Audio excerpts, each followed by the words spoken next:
Hi and Assalamualaikum everyone. My name is Muhammad Elfi Shami bin Hamali. Meanwhile, my other group members are Muaz bin Mustafa, Muhammad Ashraf bin Muhammad Ali, Muhammad Akil Farhan bin Isa, and also Muhammad Nazim bin Nur Badrul Aman. All of us from JBA 2514F class, and today we will explain our case study regarding financial institution that we have chose, which is Central Bank of Venezuela.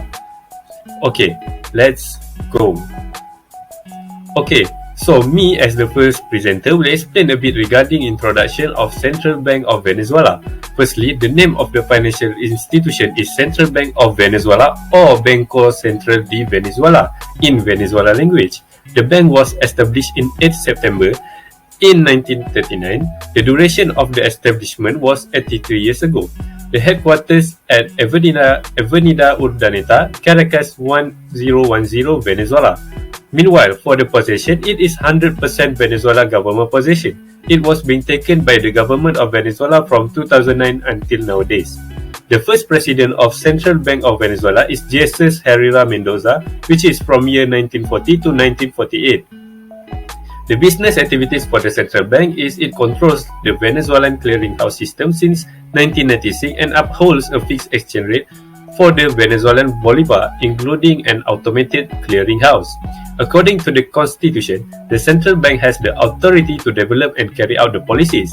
The Central Bank of Venezuela's independence was, however, effectively revoked as of 2016 by reforms that some people deem to be unconstitutional. Regulations set forth by the Central Bank of Venezuela apply to the export, import, and trade of foreign currency, including the departure or arrival of foreign currency in the form of coins and notes transported by the Central Bank of Venezuela's express order. Okay, let's move on to the history and facts of Central Bank of Venezuela. Since the Central Bank of Venezuela's inception in the late 1930s, it has had a clear mandate to oversee the country's monetary policy by consolidating the activities of the few private banks that formerly minted the Venezuelan currency, the bolivar. The Central Bank of Venezuela maintained a remarkable strong currency for almost 50 years, with inflation rates averaging around 2 to 3% during that time.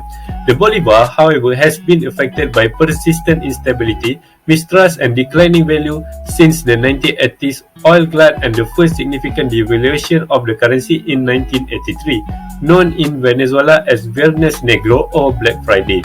This has been fueled by the inflation's ongoing rise, which is expected to reach a 2018 high of 1 million%.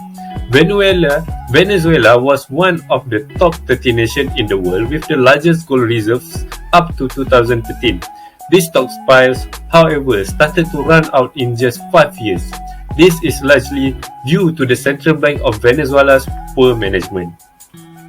This formerly independent institution has been turned into the hub of money laundering, sanctions, and multi-million-dollar business deals that have also included gold resources obtained from the contentious Orinoco Mining Arc.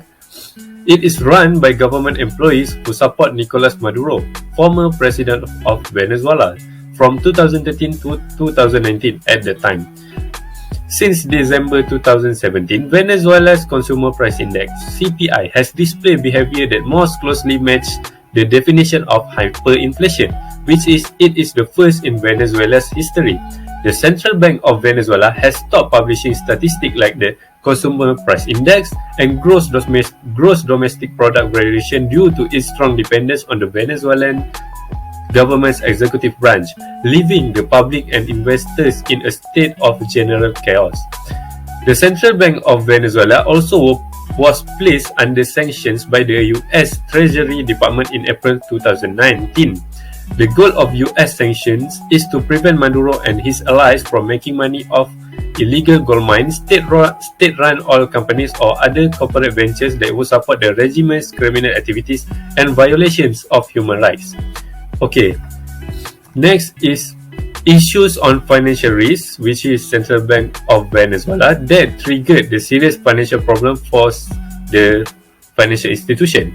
Firstly is hyperinflation. Since 2019, inflation has increased once more, first rising into the upper two-digit level. 2018 saw Venezuela reach its highest rate to date, which was well over 100,000%. This means that the country has been in a hyperinflation.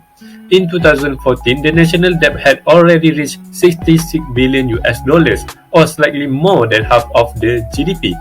The country's debt had already risen above 3% by 2020, which means that Central Bank of Venezuela needs to give up any resources in order to pay all the debt of the country, which makes the nation's bank and the nation itself in situation of any bankruptcy. And the second issue is regime issues. Due to regime under Nicolas Maduro, sanctions against the Venezuelan government's issuing of digital currency coins and tokens were announced by President Trump in March 2018.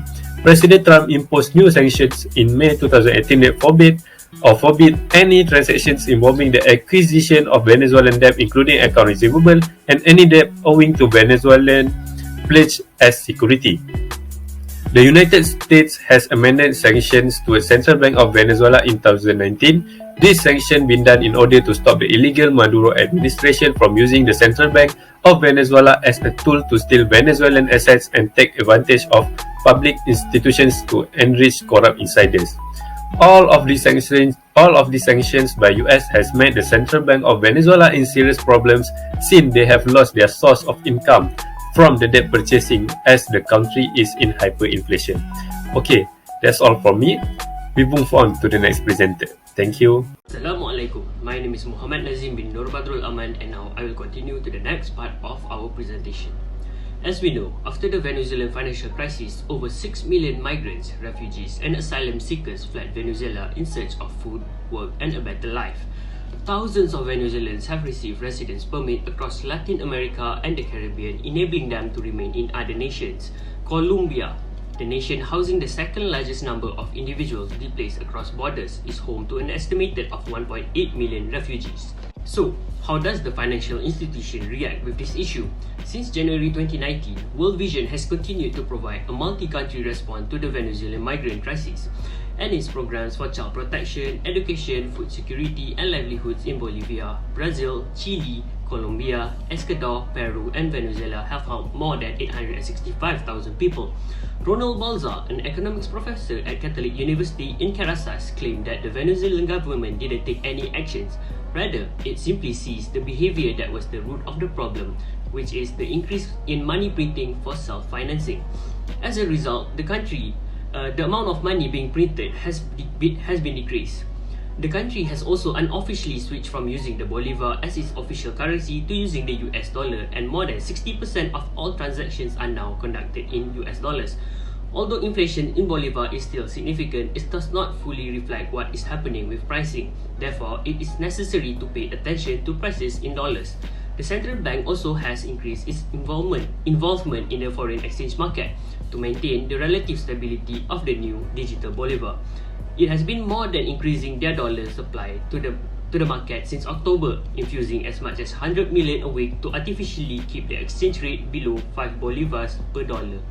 We move to the main causes problem faced by the financial institution. Is the country of Venezuela is to depend on oil revenue.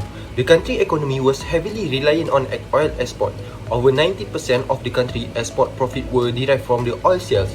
However, to tackle poverty and injustice, Hugo Chavez administration rely on this export revenue from 1999 to 2013. Oil began to fall sharply from 100 USD per barrel to 30 USD per barrel in 2016. This causes a country Venezuela to experience an economic crisis and also increase the unstable politics. Buying imported items become more expensive due to the decline in the value of the currency. As a result of the economy, despite the fact that the state has existed hyperinflation, it's still one of the highest inflation rate. The value of money decreases when more money is printed by the government, which may happen for a number of reasons. There have been lack of a social service as a result of the economy collapse because of the ineffective government management. Nicolas Maduro, president, has been placed in trouble by an outbreak of criticism to the country economic collapse and political crisis. Once the hyperinflation has begun, it is a challenge to stop it. It doesn't matter how much the minimum wage has been increased this year. The typically individual can get by, and things are only going to grow worse for the country finance. more than 6 million Venezuela have exited the nation in search for better living conditions, jobs, and good future. However, recent political unrest has a result in a food, medication shortage, violence, and hyperinflation, all of which have contributed to the region largest ever immigration wave. I am going to discuss about the strategies adopted by the financial institutions of Venezuela accordingly to the hyperinflation situation. Hyperinflation can be stabilized if the government stops supporting the budget by money creation. They must either erase the fiscal imbalance or cover it with foreign resources. These two alternatives are the most successful stabilization plans for the situation. Okay, first of all, rebalancing fiscal by government includes decrease in current government costs, reform of the tax code, a legislative restriction on the central bank's power to offer financial assistance to the government. Venezuela implemented currency control for 16 years that were imposed by Venezuela President Maduro. As a result, the increase in customs income might bring additional assistance to the budget. Next, it is crucial for a country where hyperinflation has been driven to ask for foreign funding. Foreign funding can assist in preventing this increase in spending from driving authorities back into money creation. Another foreign assistance that is adopted by financial institutions is debt relief. This strategy is restructuring of the government's existing liabilities. Thirdly, the recent adoption of a fixed exchange rate by the Venezuelan politician and president government to stabilize the price level has mitigated the inflation greatly. However, the adoption of this strategy may have prevented the system to regulating price behavior. The implication faced by the government is difficulty to determine the currency. In order to effectively stabilizing the inflation, Venezuela need to implement the reforms in months and years. Or another option is to create a fixed exchange rate for a limited time and then immediately move to a more flexible structure. Other than that, income policies have been one of the strategies implemented by the government to break the hyperinflation. This method involves wage and price freezes, or sometimes known as the heteroorthodox approach. The strategy prevents post-stabilization salary and price increases due to previously signed contract or out of cautious habit. However, income policies are not the best strategy to replace the macroeconomic and structural reforms as it required to return the government budget on a sustainable path. If this method continuously being adopted, high inflation will return in a few months later. Next, we will go to the recommendation for Venezuela to get better in financial risk management. So, the first recommendation that can be given is there is a need for true central bank independence in Venezuela. Even though the Central Bank of Venezuela is supposed by law to be independent in developing and executing policies, yet in 2016, reforms that are seen as unconstitutional by some changed the status of Venezuela Central Bank as an independent institution. The independence of the central bank is important, as World Bank Malaysia research found that first, there is negative relationship between central bank independence versus inflation. Why? The reason being is that central bank with more independence are seen to be able to handle the inflationary pressure and keep the inflation low compared to central bank with less independence. Second, World Bank Malaysia also found that there is a negative relationship between central bank independence and budget deficit and fiscal crisis. This is because the simple fact of the central bank are often forced to finance the government fiscal deficit, and the financing tend to be greater, which robs them of their crucial responsibility to maintain the stability of economy due to short-term political pressure by the government. The second recommendation that we can suggest is for Venezuela to have management and economic reform. As we know, most of the problems faced by Venezuela are due to the over-reliance on oil and economic mismanagement by the government. The problem can be solved actually if the government should really change the way they objectively view and spend oil revenue. It can be achieved by using our revenue earning responsibly to fund public improvement that will serve as a platform for private investment and long-term growth. This can be done by two ways, financially and physically. Example, financially, government can invest broadly in international assets. Meanwhile, for physically, the government can start build infrastructure and educate the country workforce. Whatever way the government choose, transparency will be key in this process. Hence, with that, that's all from us. Thank you for watching and may you have a nice day.